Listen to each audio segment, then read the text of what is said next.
Welcome to the Counselling Tutor Podcast, the must-listen-to podcast for students of counselling and psychotherapy. Here are your hosts, Rory Lees-Oakes and Ken Kelly. Hi, I'm Rory, and with me as always is Ken. How are you doing, Ken? Exceptionally well, thanks for asking, Rory. You have joined us for episode 142 of the Counselling Tutor Podcast. We've got three topics that we're going to be discussing today, starting off with what is the right environment for counselling. So we're going to be kind of talking about the environment that counselling is best suited to. Then our next topic, we're going to check in with our very good friends at CPCAB awarding body, where Rory, you spoke with Ray van der Poel, and the topic that you discussed was what else CPCAB does. And I think that people would be a bit surprised by this. Absolutely. In our interview, Ray outlined their vision, a new vision for mental health, and Ray talks about how that is being rolled out and their view of what positive and healthy mental health should be. Love it. Looking forward to that one. And then we are ending episode 142 by dipping into Practice Matters, which is the section of our podcast for our qualified practitioners. And Rory, you had a chat with Kath Nibbs on the topic of working with children. Yeah, absolutely. The fab Kath Nibbs, PhD candidate. She's just in the middle of doing a PhD, a real specialist in child work. And she gives us a real insight into what skills and what thinking is needed when you're working with children. Looking forward to that as well. So starting off with the right environment for counselling. Yes, and it's an interesting one. This topic came up in our Facebook group. And if you're not a member of our Facebook group, go to Facebook, type in Counselling Tutor. You'll find us. We're a closed group. Just knock on the door. Of course, we're going to let you in. And you can join the party, which has thousands of like-minded people, students of counselling, qualified practitioners, and of course supervisors, some lecturers, all talking about the world of counselling and psychotherapy. And this came up in the Facebook group. The right environment for counselling. It's also a question that's asked on at least one exam board's paper, and within the criteria. And I think it's really interesting. There are just so many things you have to think about when you are having an environment for counselling. In other words, where you and the client, or where yourself, if you're a student, you're a listener and a speaker, client's your speaker, sit. And there's quite a few things to keep in mind. I mean, first of all is accessibility. The room needs to be accessible. And that means thinking about, can everybody get in there, including people who use wheelchairs? Sometimes that's not available. It can be really disappointing if people can't get in. Now, there are times when there's things like listed buildings where they can't put a wheelchair ramp in, but I think it's only correct that that's told to people in advance, and some other form of direction is used. You might have to refer someone on to someone else. Also, things like health and safety and fire alarms. If someone comes to you for the first time and there's a fire or the fire alarm goes off, I think it's useful right at the beginning, and even in the contracting stage, just to point out where the fire exits are. And in fact, for people who are actually counselling to know where the fire exits are, should be part of a induction package. If you're doing your placement, someone should take you through the fire drill. And also, I think decoration. The room should be set out for counselling. It shouldn't be a room that's just used for a multitude of things, like a storeroom. Ladders in the corner, a few paint pots on the desk, a few brooms in the corner. It should be really set out to support people. And there's a few things that really need to be taken into consideration. It may be that you get a client who maybe has difficulty with body positivity, who doesn't want any mirrors in the room. I've had that in my practice, where we've had to cover the mirrors or move mirrors out of the way. And also the colour of the room. Some people are triggered by colours. And if a client says, I can't go into a room that's painted green, and your counselling room is painted green, then you're going to you can't just repaint the room for one client. That's not a reasonable adjustment under the Equalities Act, you may have to find an alternative venue, or even decline that client, because obviously you can't say, oh yes, come in, and then they turn out and find that the room is a colour that triggers them. So I think those are real things to think about when you're having the environment of the room. Is it a safe place, and is it a place where counselling and inner work can be done? 100%. And thinking about anything that you have that is personal, maybe pictures of your family should not be present within your counselling room.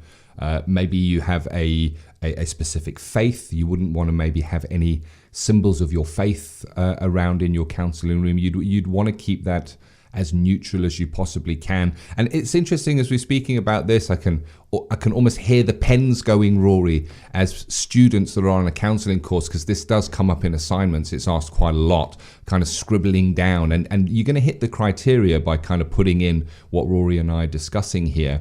But for me, there was a big shock. I'm going to be honest here. There was a big shock in moving from study into actual placement when I was now face to face with clients. I had in my mind what the ideal, and changed it from right environment to ideal environment, and I'm doing like little inverted commas there, of a counselling room looked like. And I ended up working in a doctor's surgery, and it was far from the ideal picture that was in my head. I didn't have control over the colour of the walls, the decorations that were in that room. It was a multi-purpose room that was used for taking blood tests and a variety of other things. It was a very clinical setting. It wasn't warm, and what I would have wanted if I'd have kind of set the practice up myself, which I did, of course. I went into private practice, and then I was able to build that in. But what I then went to is, what are the basic bare minimum requirements that one would need for counselling? And for me, they are as follows. Number one, we're looking at confidentiality. So you need a environment or room where the person will feel safe to bring their material. So an example of what would not be suitable is a client or a room where a client can hear people talking outside in another room, or at a reception desk, or somebody answering a phone. If you can hear them, then the thought in the client's mind is, they might be able to hear me. Therefore, what I'm talking about is not confidential. I can't bring that with confidence. A window that kind of looks in to the room that you're working in, where people might walk past, glance in, and see the two people sat there in the room. The confidentiality is blown. Many clients seeking counselling or psychotherapy may choose to keep that private, confidential. They might not want other people to know that they're going to a counsellor or a psychotherapist. So that is something to consider of what you really, really need. Yeah, absolutely. And I pick up on your point, Ken. Sometimes, the rooms aren't ideal. You have to make a kind of professional view. I know in terms of soundproofing, the room I use, occasionally if someone walks past in the corridor and they're talking, you can hear them. Thankfully, very few people use the corridor. So yeah, you have to take a view on that. But I think the other thing that creates the environment, and it's sometimes missed, and I know when this question was asked when I used to mark this paper, is the actual environment created by the therapists themselves. That is a big contributor to the environment.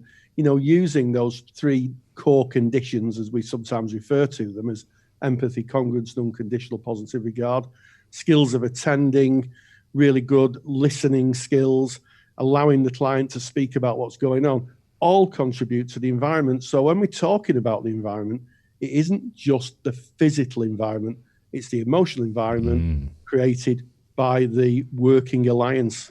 100%. Oh, yeah, it's going bing inside me. You've hit the bell for me there, Rory. That's what it's all about. And that's what I found working in my first placement, where I wasn't too happy with, I guess, the state of the room. I didn't feel that it matched that idyllic picture that I had in my mind. But what I found was that once the session started and it was myself and the client, everything around us disappeared. And it became about our relationship. I didn't see the room anymore. The client didn't see the room anymore. We were working in the material. So you're 100% there in that you as the counsellor, you are bringing part of that environment. And I'll share a tip. I'm going back to how disillusioned I was when I saw this room for the first time. I think there was a mop and a bucket in it when I was first shown the room. My little heart was sinking. This was going to be my first place of counselling. So I took it to my supervisor, and we spent best part of a whole supervision session before I actually went in to see my first client. And my supervisor shared that I can bring my own kind of props along to the room. So I brought a little mat that I put down. I brought a little side table on which I could put some tissues, that if the client felt the need for tears or showing those emotions, that something was on hand. And I was able to create, just with a few little props, a little section within that room, which was now the counselling place. And I guess I felt a lot better about that. And maybe it was respectful for the client that they came in, there was a little mat laid out and a little section for the actual counselling to take place in. Yes, and I think that the lesson that's to be taken away from this is, of course, that sometimes we don't get always what we want. Our fantasy of what the ideal counsel environment is can not quite match up to the reality of it. And as Ken has really well outlined, you can make the room your own. You can take in a mat, your tissues, a little clock maybe. You can even put some flowers in, as long as people aren't allergic to pollen, and just make it your own. And it kind of signifies. And I like the term you use as props, because that props set the stage in theatre.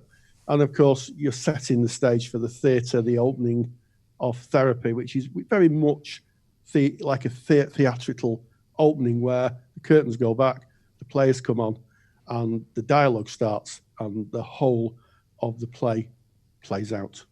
I like it. You've just mentioned clocks there. So kind of as clocks refer to timing to move on to our next topic. But before we leave clocks, when we're talking about the right environment for counselling, keep in mind, if you're placing clocks within your counselling room, that they should be silent clocks. Just go on Google and type in silent clocks. There's some cracking silent clocks out there. And also place your clocks in a way that both the client and yourself can see the clock. Very often when I worked with supervisees, they would have a clock that they could see so they could hold the time boundaries.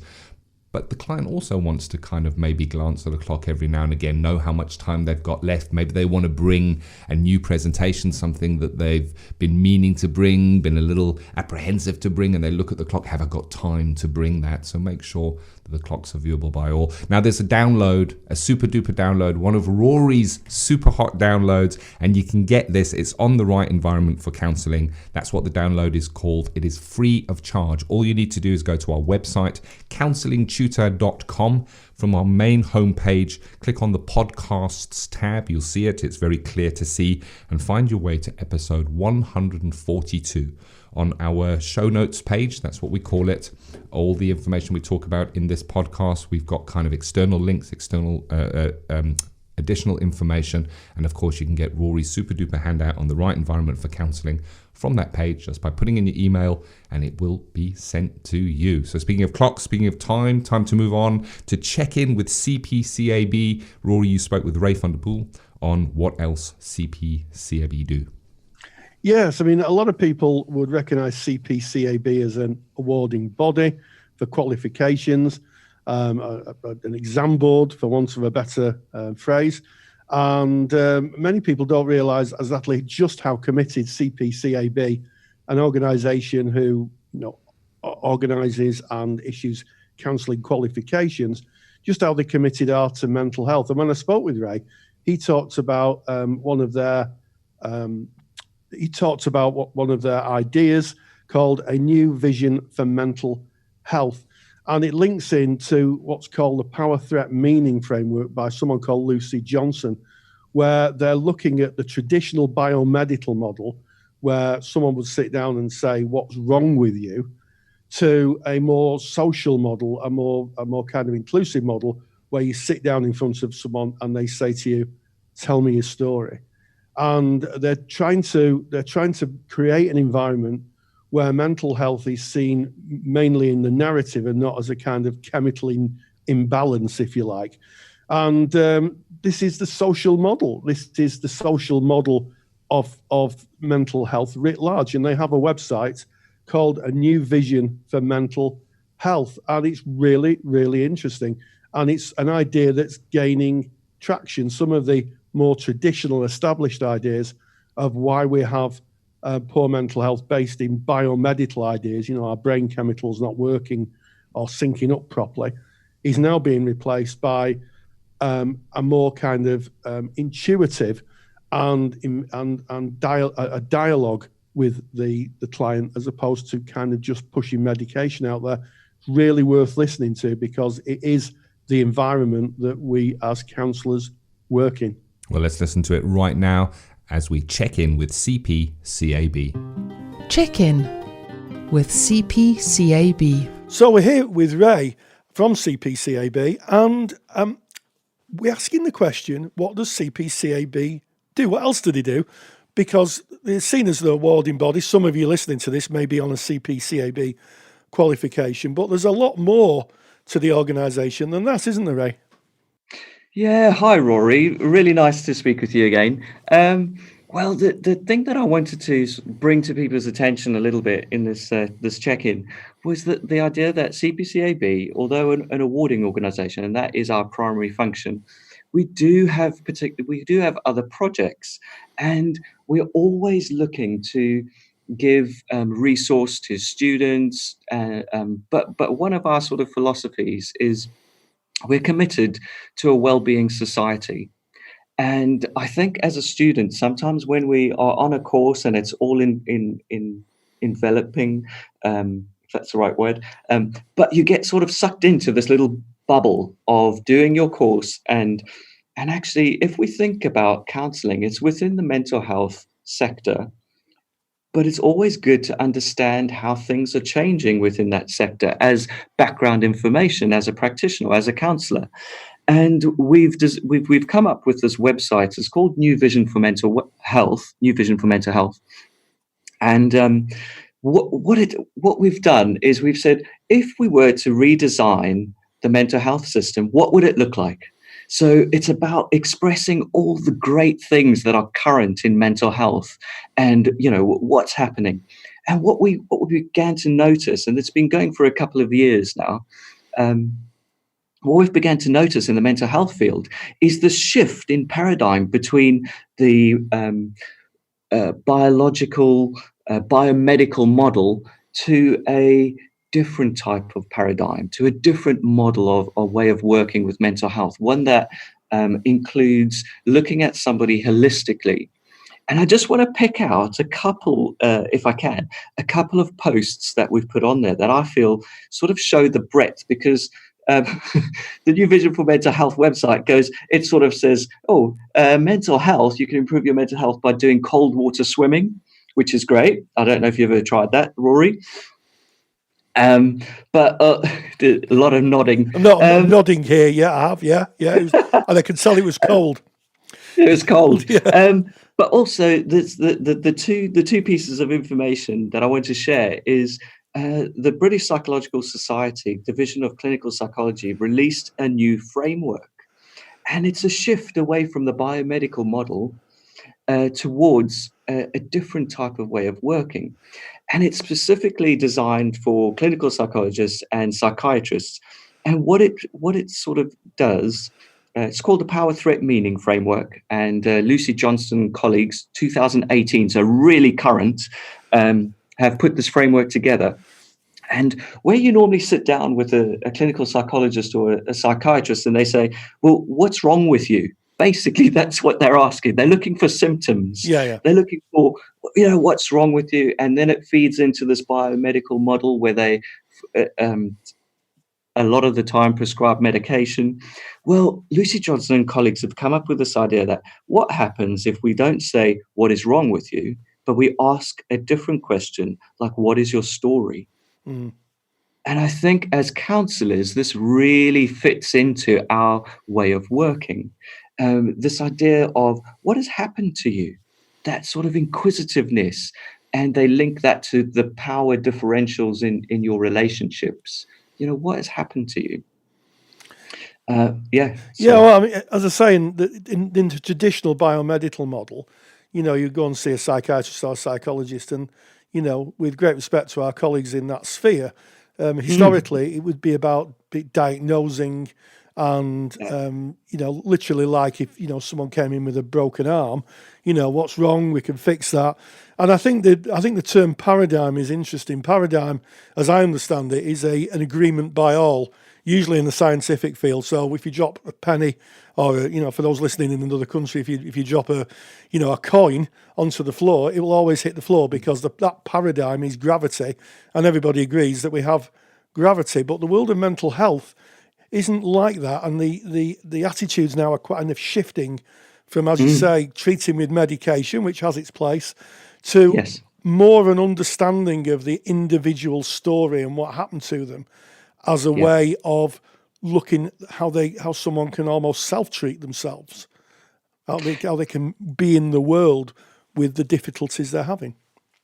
Oh, that is really well put, and I think that we've sort of suggested that we're moving more towards an ecological paradigm. This idea that as human beings, everything is very complex. It's multi-layered. There's complexity with the person at the center of it, but actually there's a whole environment that surrounds that person. And when I think back, if I had to link it to person-centered theory, Mearns and Thorne talk about this idea of social mediation. And what is that? That's about somebody making change in their life at a pace that socially is acceptable to what's going on around them. Anyway, this post, this power threat meaning, have a look at it. How did things affect you? What sense did you make of it? What did you do to survive? Or all the different types of questions that moves away from diagnosis and symptoms, but more to a meaning. So what does this mean for you? How would you like to resolve things?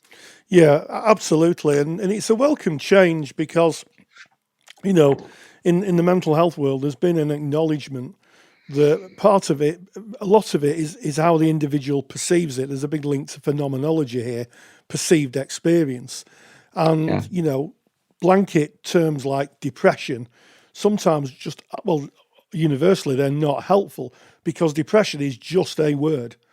And when you're sitting in front of someone, they're an individual, to gain a sense of where they are in the world and to see a wider context is so important. And I think it's a welcome change, to be honest. In terms of the power threat meaning, what does that actually mean, Ray?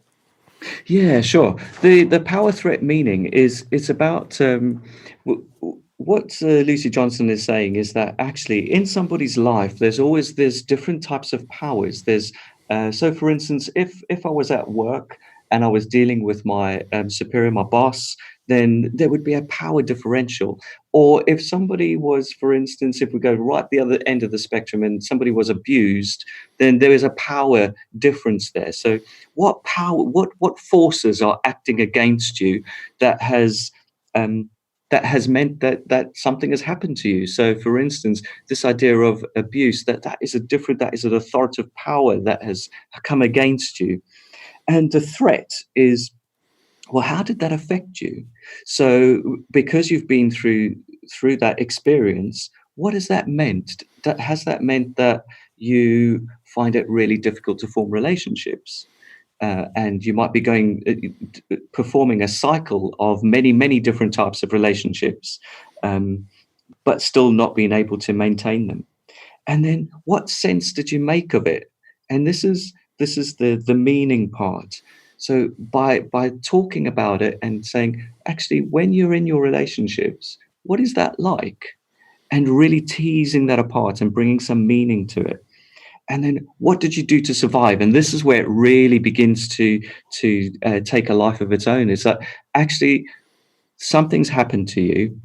It means that you've started behaving in a certain way, and you had to do that to survive. So it's not something like you're a bad person, you're incompetent, this is how people survive. So you've survived it, and then it moves on to power again, and look at, so what are your strengths? You have survived this, so how can you use those strengths now to come through that particular experience, for instance?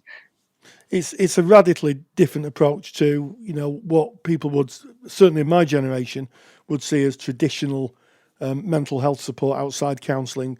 I can remember many years ago supporting a client who had OCD when I was a support worker. I went to a CPA, care program approach meeting with a psychiatrist, and the psychiatrist said, and I quote, OCD is not something that psychiatry deals with. And then we found ourselves in the corridor. And I had to source some external help. So the idea that it's a more of a holistic approach, that it might be a multidisciplinary approach, then we might fit in as therapists in one area, but there might be other support in others, is essential. And I think it acknowledges in a very direct way that, we're not just a diagnosis, we are a sum total of our lived experience.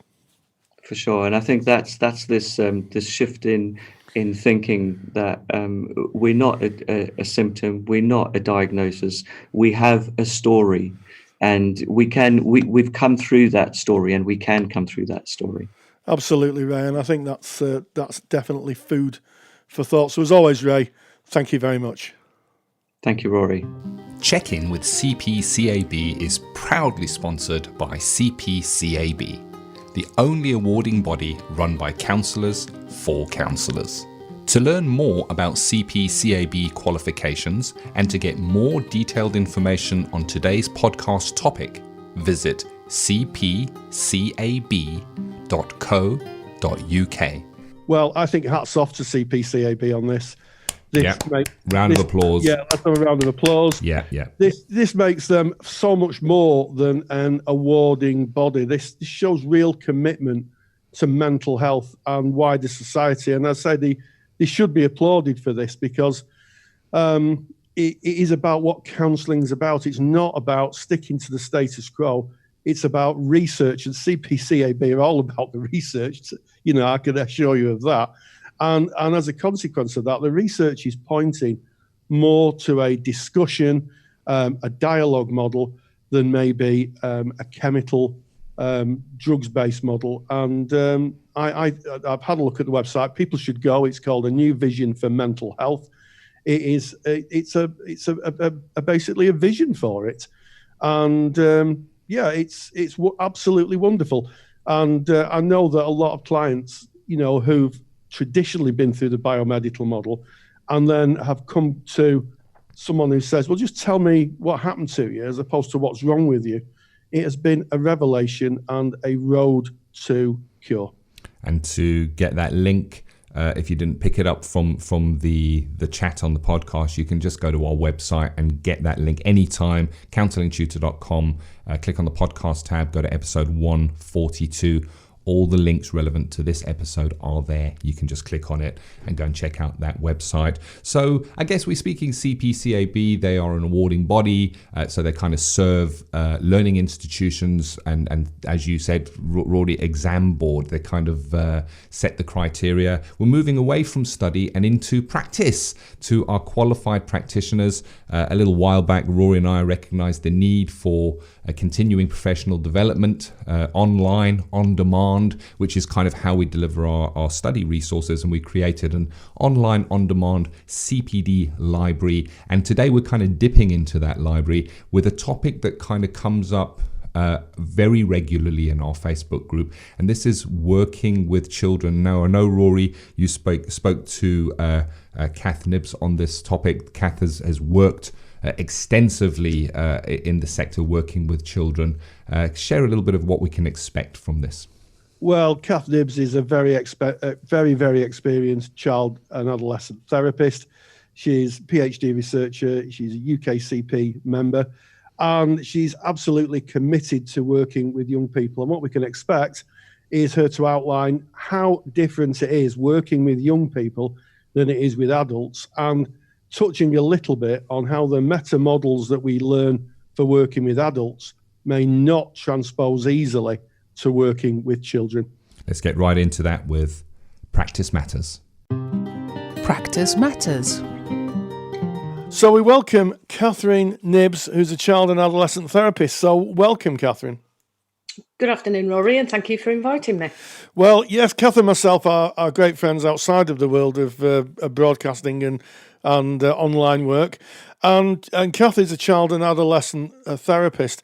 It seems so simple on the face of it to be a child and adolescent therapist, but I'm sure as you'll outline, it's not as simple as that. What do people have to think about if they want to get in or practice child and adolescent therapy?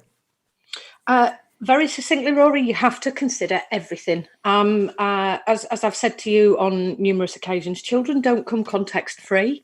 They belong to the society in which they live. They belong to the family of origin. And when we work with children, quite often we end up being more of an advocate as well as the person in the therapy room. So there's a lot to consider, which, the lecture does go into most of that. So it's a huge area. It is, and it's one where I think a lot of people think I've done a counselling course, I've got my level 4 diploma, ergo the meta model that I've studied must fit for children.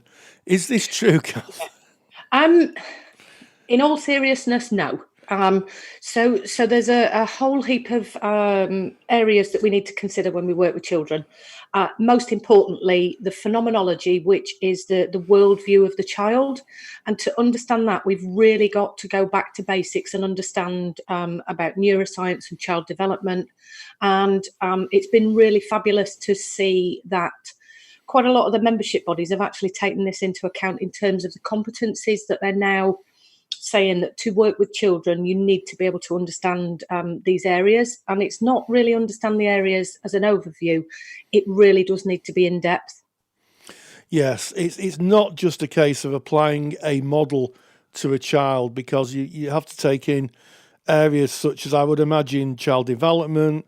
You mentioned phenomenology, the idea of the child's lived experience, and as one of my favourite philosophers, Maurice Merleau-Ponty, pointed out, that children have a completely different phenomenology to adults. Yeah, absolutely. What would that look like? Why would a children's worldview be different to an adult's one? It sounds like a straightforward question, but I'm really interested in kind of teasing out why a philosopher would say a child's view of the world was different to an adult's.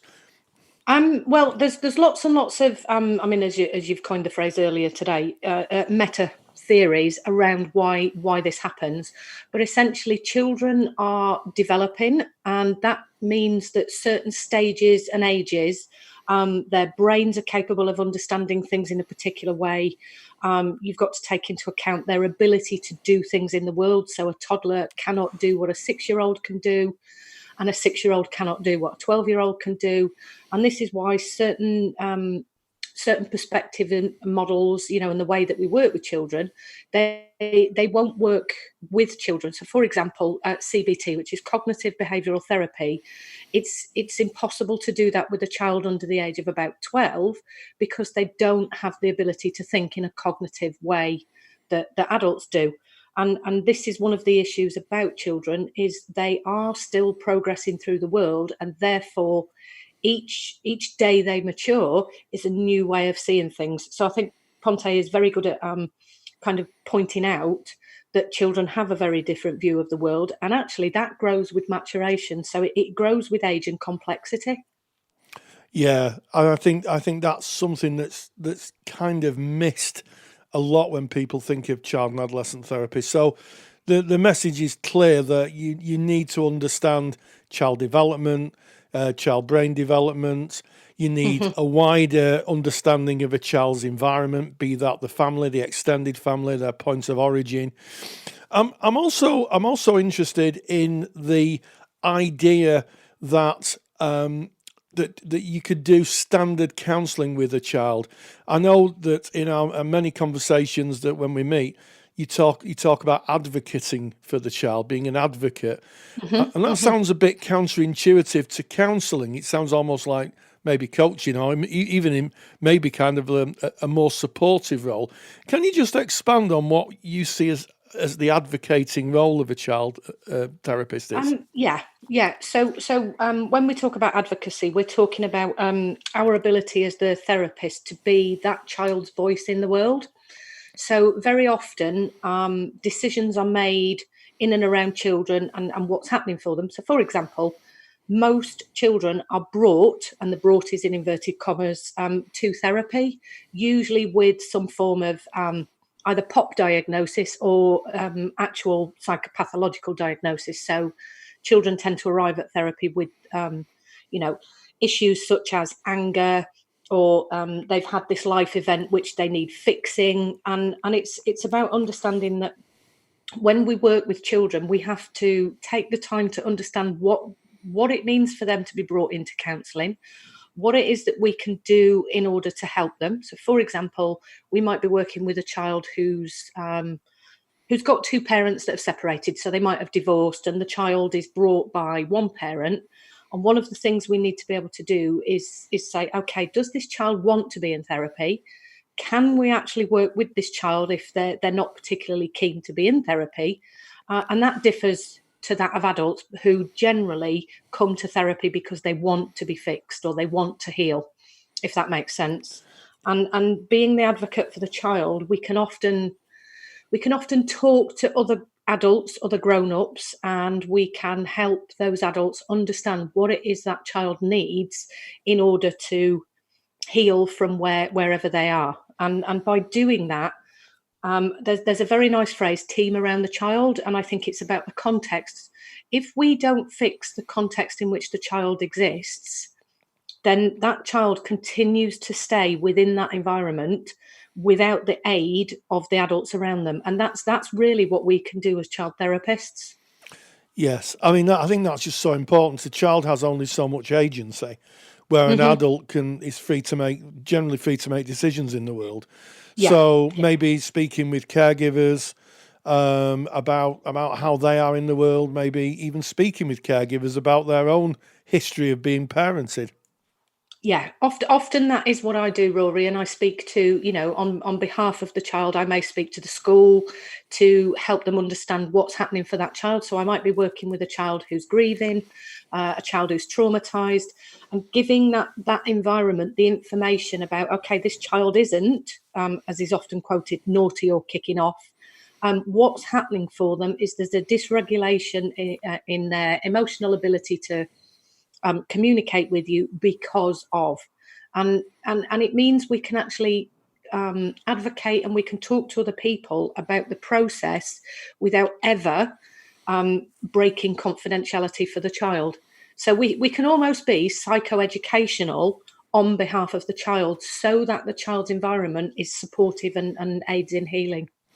Yeah, so speaking with those that surround the child about what the child needs to be able to self-heal and to flourish in the world. It's not just a case of what the child can alter, but it's also about how the environment the child is in is positioned. Yeah.